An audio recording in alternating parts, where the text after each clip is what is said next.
Alright, so rocking out the new evaporator. I'm pretty pleased with it. I was able to get it in tonight and run it. I am maintaining higher suction pressures, which is what I intended. So typically about 10 psi lower would be what I'd see with the old evaporator. Charge size, I'm sure, is quite a bit larger. I didn't actually weigh it out this time. I just charge until I start to get a reasonable amount of superheat.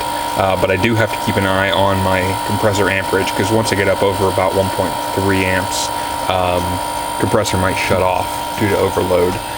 Also, I got to watch the discharge superheat as well.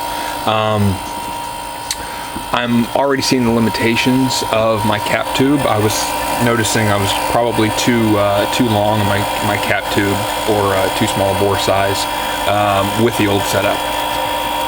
With the new setup here, I'm unable to properly charge the evaporator to supply it sufficiently with refrigerant. It's still pretty starved right now. It is quite a bit larger than the old one. I was able to bring the coolant temperature down from about 70 degrees down to, it's at 23 right now, in about 45 minutes. So I'm pretty happy with the way that it's running right now, but we're running at higher amperages on the compressor from where it was before. It was about 0.9 amps before, running at about saturation on the suction line before the heat interchanger.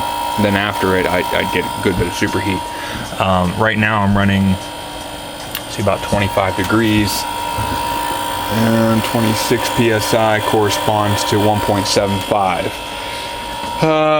And then after the heat interchanger, I mean, it's at 52. So there's a ton of superheated vapor going back to the compressor right now, and it's resulting in discharge superheat of about 165.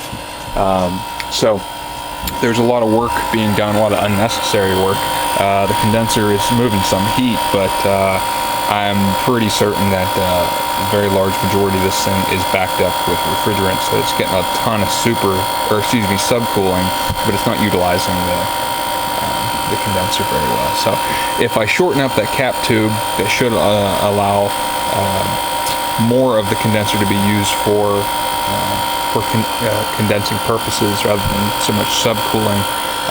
It'll probably raise my suction pressure a bit, which should be good for volumetric efficiency and whatnot.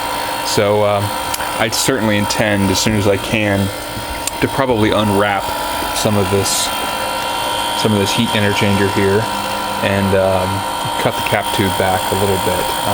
I can only do so much. I'm not sold on the heat interchanger. I mean, it does supposedly increase capacity of the system, but for what it does to, volumetric efficiency,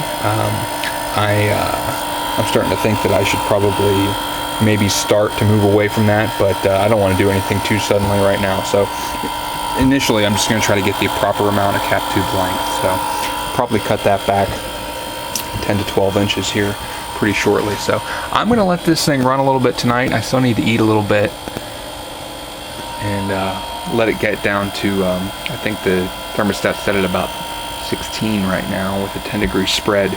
So I should be able to see that before the evening is out. So thanks for watching.